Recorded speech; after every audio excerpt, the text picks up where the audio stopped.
Fala galera, tudo bem com vocês? Tudo tranquilo? Vamos lá, vamos seguir em frente, continuar falando um pouquinho sobre dinâmica terrestre. Agora a gente vai falar sobre os agentes endógenos do relevo, ou seja, aquele grupo de agentes que agem internamente. Falamos sobre os agentes exógenos, né, os agentes externos, falamos bastante sobre o intemperismo, sobre os processos erosivos. Agora a gente vai destacar o vulcanismo, o tectonismo e os abalos sísmicos.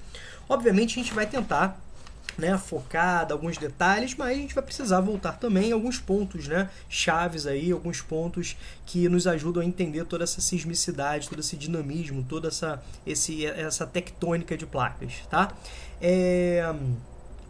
A origem, a gente precisa estar relacionando, vulcanismo, tectonismo e abalos sísmicos estão relacionados à grande instabilidade interna do planeta, as correntes de convecção, alta temperatura, alta pressão, que, de fato, negam essa forte essa falácia, de acreditar que a crosta terrestre ela é estável, pelo contrário, tá bom? Então aqui nós temos o vulcanismo que está diretamente relacionado aos vulcões, a presença de vulcões. O que são vulcões? São fendas pelas quais o magma atinge a superfície terrestre, são fendas na crosta terrestre pelas quais o magma atinge a superfície. Tranquilo?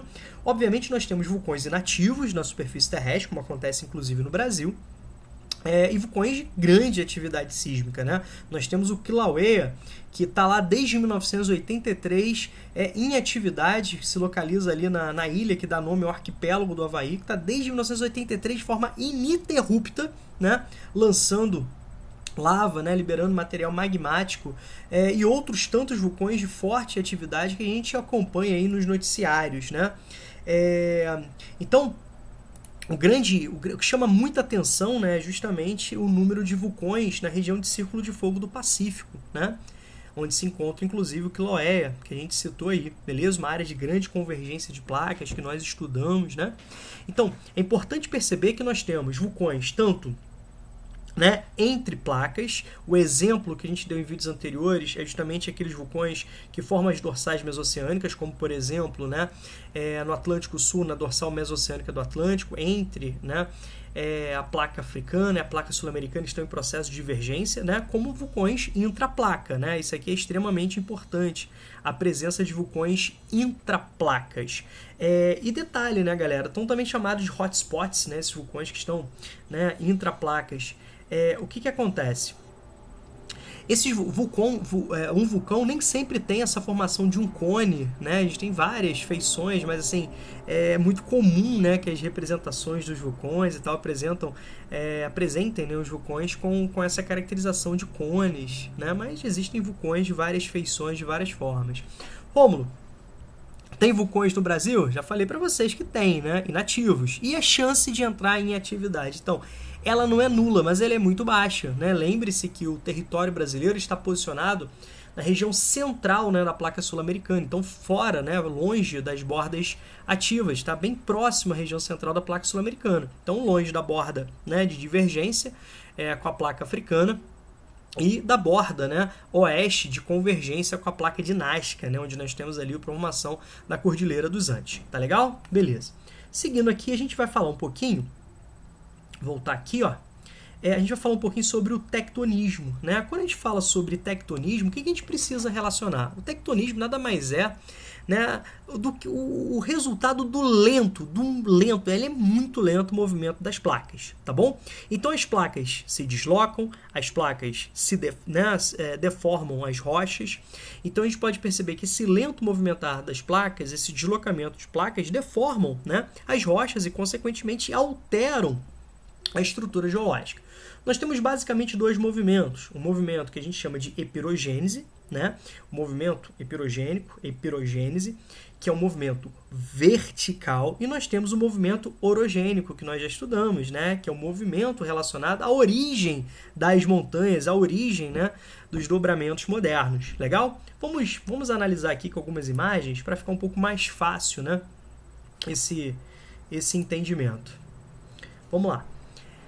Vamos falar um pouquinho agora, primeiro, do movimento epirogenético, da epirogênese, movimento vertical, certo? Quando a gente fala desse movimento né, epirogenético, a gente está falando sobre abaixamento e soerguimento, né? A gente está falando sobre essa movimentação tectônica, né, como a gente pode perceber aqui, ó, né? Então nós temos, né, o resultado disso também a gente pode falar, deixa eu pegar aqui a marcação, a gente pode falar também que resulta, né, na formação de Graben, na formação de roche. Como assim, Rômulo? Então o que, que acontece? Aqui a gente tem um exemplo, né, do resultado das modificações rochosas através do movimento epirogênico. A gente tem muita pressão, né? E nós temos essa lógica, né, de soerguimento, rebaixamento, soerguimento, rebaixamento. Então isso cria, né, estruturas diferenciadas em relação ao seu entorno. Então quando a gente fala de roche, né, quando a gente fala de roche, a gente está falando de um bloco que, né, que vai soerguer em relação ao seu entorno. Tá? A gente está falando aqui de roche, um bloco que se ergueu em relação ao seu entorno, entre duas falhas, né? Então nós temos aqui, ó. Quando a gente fala de um bloco rebaixado, né, um bloco que vai afundar, né, entre duas falhas, a gente está falando de um Graben, tá bom? Essas expressões, esses resultados, né, de Graben, de roche, né? Roche, o bloco levantado, o Graben, né, esse bloco rebaixado pelo movimento da epirogênese, ele é muito cobrado, né? Ou ele é cobrado basicamente em provas mais específicas, né? Algumas provas discursivas, tá bom? Beleza? Vamos falar agora um pouquinho sobre outros resultados, né, desse movimento epirogênico. Olha só como a gente está falando aqui, ó. Quando a gente fala de movimento epirogenético, a gente está falando também, né, a gente está falando também de transgressões e regressões marinhas, tá bom? A gente está falando sobre isso, né? Sobre regressões e transgressões marinhas. Gente, o que é transgressão? Né? A transgressão ocorre quando o nível do mar sobe e inunda o continente, né? Movendo, né, para o interior. Esse fenômeno geológico ele pode ser causado pelo afundamento do continente, né, da estrutura continental. E com isso, né, através de um aumento do nível do oceano. Tá bom? Então a gente pode perceber. Então a transgressão, né, se refere ao avanço do nível, né, do nível do mar sobre o continente, e a regressão justamente o inverso, né? A gente está falando sobre um processo de recuo. Vou pegar essa imagem aqui, que eu acho que vai ficar um pouco mais fácil, né, de vocês visualizarem,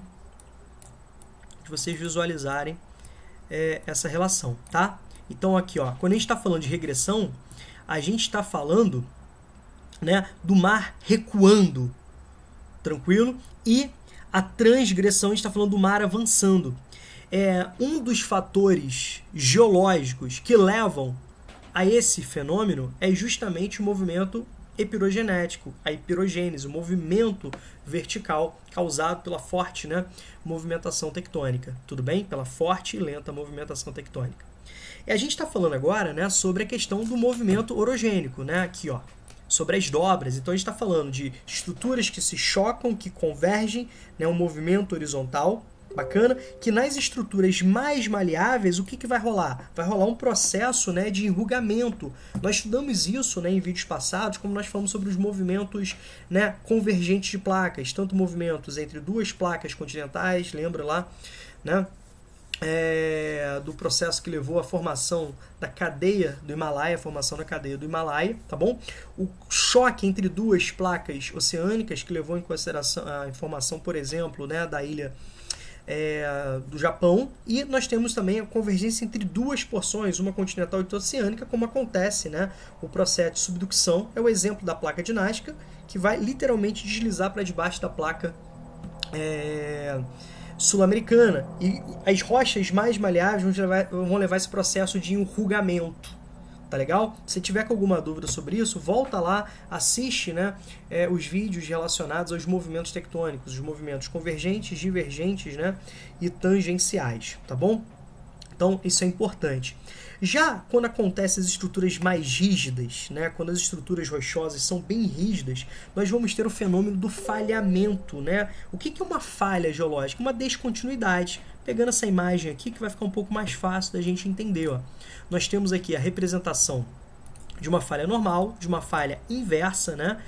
Deixa eu puxar para cá, ó. E de um processo... Opa! puxar para cá para vocês entenderem, e um processo, né, de falha transcorrente, né, que é um processo de ruptura, tá legal? Vocês querem um exemplo, né? O que acontece, por exemplo, em Salvador. Quem já visitou Salvador já viu, né? A cidade alta, a cidade baixa. Aquilo ali é o resultado de um movimento epirogenético, um movimento, né? Um movimento, né, um movimento, né, orogênico de choque de placas que vai gerar esse processo de ruptura, tá? Então a gente pode falar isso, né? Rochas mais rígidas não levam um processo de rugamento, né? Elas se separam, elas se repartem, elas se rompem, né? Melhor dizendo, tá legal? Espero que tenha ficado claro aí para vocês. Tá certo? Então, quando a gente fala sobre movimentos tectônicos, a gente se refere a esse lento movimentar das placas tectônicas que geram, né, um processo de modificação das rochas. Ele pode se dar através de um movimento, né, vertical, que é chamado de epirogênese, que leva à formação de rocha, leva à formação de graben, leva à formação de descontinuidade na crosta, pode estar relacionados ao processo de transgressão e de regressão marinha, tá bom? E a gente falou sobre o movimento orogênese, de formação das montanhas, de formação das cordilheiras, nessas rochas mais maleáveis, nas rochas mais rígidas, né, estruturas mais rígidas, há um processo, né, de ruptura, um processo de quebra, de fratura, tá bom? Lembrem-se, né, que a gente está falando sobre a questão das dobras. Nós temos as classificações, né, os dobramentos antigos, como acontecem no Brasil, estruturas lá formadas lá no período pré-cambriano, que sofreram ao longo do tempo muito desgaste pela ação dos agentes exógenos, legal? E nós temos os dobramentos modernos, que aconteceram, né, esse processo de dobramento lá no período, né, terciário do Cenozoico. Beleza? Levando essa expressão. São justamente as nossas cadeias montanhosas, né, de maior altitude. A gente está falando dos Andes, né, do Himalaia, das montanhas rochosas. Tá legal? Então, só para resgatar um pouquinho da matéria e fazer uma relação, né, com outros tópicos aí que eu acho assim, extremamente importantes. Tá? Voltando para cá, agora a gente vai falar um pouquinho sobre os abalos sísmicos. Vou falar aqui, ó. Como, o que são os abalos, né? Os abalos sísmicos são rupturas, né, de rochas e acomodação. Então você tem um processo de ruptura, um processo de acomodação, tá certo? Em decorrência do movimento das placas tectônicas. Então a gente precisa estudar um pouquinho, né, esses abalos sísmicos, que nada mais são que os terremotos, né? Quando acontecem no continente, nós chamamos de terremoto, quando acontece na crosta continental. Quando acontece na crosta oceânica, nós chamamos de maremotos. Mas não tem problema nenhum eu falar de terremoto no mar, tá legal? Só não vou falar de maremoto no continente. Beleza? Certo?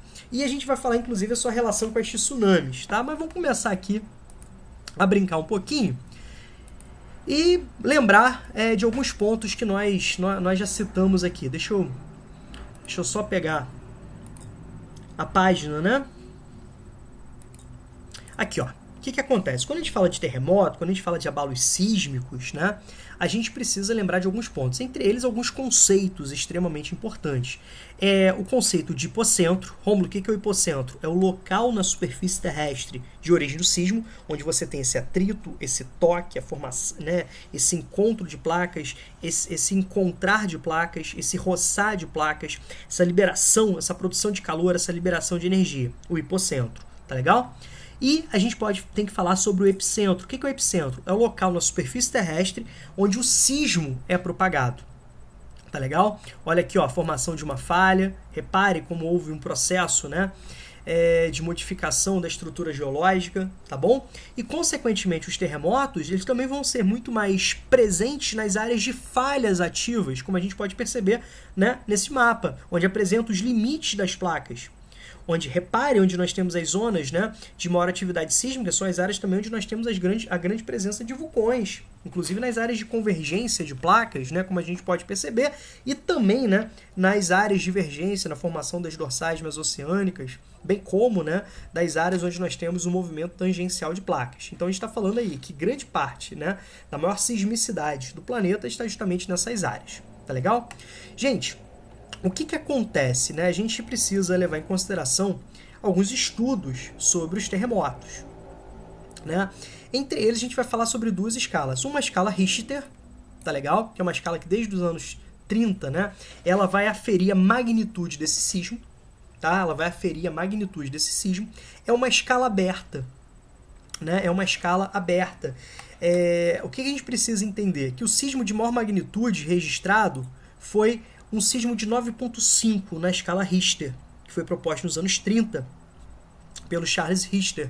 É o terremoto, né, o tremor de maior magnitude já registrado, 9,5, aconteceu em Valdívia, né, na cidade chilena de Valdívia, que fica na Cordilheira dos Andes, tá legal? Foi o tremor de maior magnitude, certo? O que acontece? Um sismo de magnitude 2, ele é 10 vezes mais potente do que um sismo de magnitude 1. Um sismo de magnitude 3, ele é 10 vezes mais potente que magnitude 2, e isso, né, sucessivamente. Mas só para a gente fazer esse comparativo, eu sempre gosto de usar esse exemplo, né? A bomba de Hiroshima e a bomba de Nagasaki, né, que foram lançadas sobre as cidades japonesas no dia 6 e no dia 9 de agosto, respectivamente, pelos Estados Unidos, no contexto que vai marcar o final da Segunda Guerra Mundial. Logo em seguida o Japão vai capitular, vai se render, trazendo um prejuízo incalculável que se estende até hoje, numa clara demonstração de poder, principalmente em relação à União Soviética, para muitos inaugurando aquilo que vai ser chamado de Guerra Fria, essa bipolaridade que vai marcar o pós-Segunda Guerra Mundial. Essas bombas atômicas que foram lançadas, elas se encontram aí em magnitude próxima a 4, 5, é como os cientistas apontam, né? Mas a gente precisa entender que a magnitude não é um único fator que vai interferir na capacidade destrutiva. Então existe uma outra escala que se preocupa mais em aferir a destruição. Vou até escrever aqui para vocês, tá? Que é a escala, vou escrever aqui, ó, escala Mercalli. Bom, a escala Mercalli, diferentemente da escala Richter, ela tem como objetivo aferir os danos causados por um sismo. Tá legal? A escala Richter vai aferir a magnitude, né, desse sismo, tá bom? Dentro desse aspecto, eu queria voltar aqui e falar para vocês algo, né, que nós já discutimos, né, em momentos anteriores, mas eu acho importantíssimo, né, resgatar. Quando a gente fala da capacidade destrutiva de um sismo, o número de mortes, o número, né, de perdas materiais, de perdas humanas, a gente precisa discutir alguns pontos, né? Então, primeiro, a magnitude. Obviamente, um sismo de maior magnitude vai ter uma maior liberação de energia e a tendência, né, que ele tenha maior capacidade destrutiva. Então, principalmente nas choques, né, nos movimentos de choque de placas tectônicas, é isso que se dá a maior liberação de energia, tá bom? Ao mesmo tempo, a gente precisa levar em consideração a profundidade do hipocentro, tá? Ao mesmo tempo, né, se esse epicentro, que é o local da superfície terrestre que vai propagar o sismo, se está mais próximo ou mais afastado de áreas de adensamento urbano, né, de populacional, de estruturas, né, urbanas populacionais, tá certo? Então a gente precisa fazer esse reflexo e ao mesmo tempo o desenvolvimento socioeconômico do país. Então pegar o exemplo, né, do tremor do Haiti, 2010, um sismo muito pouco profundo, um hipocentro ali em torno de 7 quilômetros e pouco, foi o que foi, né, foi apresentado pela ciência naquele momento. O epicentro foi em Porto Príncipe, ou seja, maior aglomeração, né, populacional. O Haiti, né, o tremor foi em torno de 7,4, né, 7 e pouquinho na escala Richter. O Haiti, um dos países mais pobres da América Latina, consequentemente não estava preparado para isso. Até hoje, né, a estrutura não foi reconstruída. Seguindo, né, da destruição do tremor, nós tivemos, né, muitas mortes relacionadas a doenças, né, a contaminação, epidemias, né, que se procederam após o tremor. Tudo isso precisa, né, ser levado em consideração, tá legal? Aí quando você pega um tremor, né, no Japão, magnitudes superiores a 8, geralmente, você pode perceber que o número de mortes é bem menor. O Japão, inclusive a recuperação é mais rápida, né? O Japão tem estruturas adequadas, tem treinamento, né? A engenharia civil adaptada a essa realidade né, geológica que marca o Japão. Então, vários aspectos aí precisam ser levados em consideração. Então, isso aqui é fundamental. Então, a escala Richter, né, afere a magnitude, e a magnitude é o único responsável para a gente tabular a destruição material humana. Por isso que a gente, né, utiliza outras escalas, tá bom? Agora vamos falar um pouquinho aqui sobre a questão das tsunamis, né? O que são tsunamis? Se a gente traduzir as tsunamis, elas são ondas de porto, certo? Elas são ondas de porto. Vamos pegar aqui um exemplo, né? Um mapa para a gente entender. O que acontece? Nós temos uma grande liberação de energia, né, em áreas oceânicas. Isso pode ser relacionado a um processo de liberação vulcânica, um processo epirogenético, né? Um processo de convergência, de afastamento, né? Movimento tangencial de placa. Nós temos muita liberação de energia. Com isso, nós temos movimentação, né, de um grande volume de água. Então, você tem esse processo, esse movimento, como se fosse uma grande explosão, né, no interior, certo? Reparem que aqui, ó, nós temos, vou marcar aqui para vocês, o exemplo de um processo de choque aqui, ó, entre duas placas. Tudo bem? Deixa eu trocar aqui que fica mais fácil. Essa marcação com uma liberação de energia. O que acontece? A água vai fazer esse movimento. Por isso que nós temos uma tendência de regressão marinha também, isso, né? Parece que a costa, né, que a faixa de areia está muito grande. Então, quando soa um sinal, uma sirene, né, de tsunami, você fala, caraca, dá tempo? Então, você tem alguns minutos, você tem um terremoto, né? Você tem um tremor, você tem um maremoto, né? Parece que o mar, ele vai se movimentar, ele vai, né? Parece que a faixa de areia vai ficar muito grande, e depois você tem essas ondas com uma velocidade absurda. No primeiro momento, a altura dessas ondas não é tão significativa, mas à medida que ela vai avançando, né, ela encontrando principalmente a plataforma continental vai funcionar como se fosse um trampolim, né, que vai diminuir a velocidade, mas ao mesmo tempo vai aumentar a altura dessas ondas, que vai trazer uma capacidade destrutiva assim, muito significativa.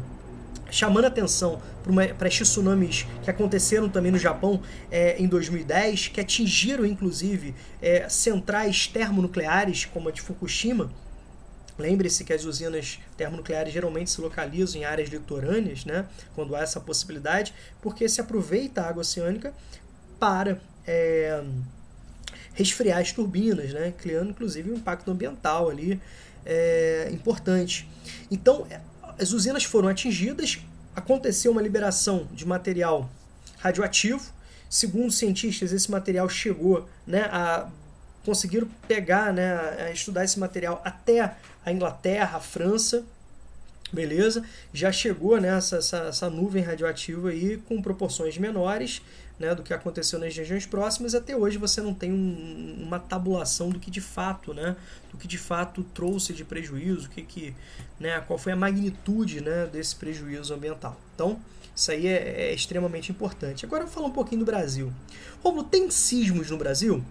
Tem. Né? Mas a nossa sismicidade é muito modesta quando comparada, por exemplo, aos nossos vizinhos andinos. Então nós temos sismos, né, em bacias sedimentares não consolidadas, nós temos sismos, né, por exemplo, no Nordeste brasileiro, nós temos muitos sismos, né, que são aferidos pelos sismógrafos em Minas Gerais, São Paulo, áreas de bacias sedimentares. Nós temos um falhamento, né, que vai pegando todo o coração do Centro-Oeste, vai até o Nordeste brasileiro. Então nós temos uma faixa ali de bastante atividade sísmica, e a maior concentração de atividade sísmica está no nosso extremo norte-oeste, o nosso noroeste ali, onde pegamos parte, né, significativa da região norte, pegando o Acre, pegando porções do estado do Amazonas, porque é a região mais próxima dos Andes. Então você tem a região mais próxima, né, dessa grande produção de energia, onde nós temos o maior número de sismos, né, sendo aferidos no Brasil. Muitos desses sismos só são, né, identificados com a utilização de sismógrafos, né, aparelhagem específica para conseguir isso. Mas nós já temos vários relatos, né, de sismos que aconteceram no Brasil, né, em determinados momentos, que foi sentido pela população, são sentidos aí pela população, certo? Nós já tivemos sismos, né, de magnitude 4, né, de magnitude 5 aproximadamente, aí, que foram registrados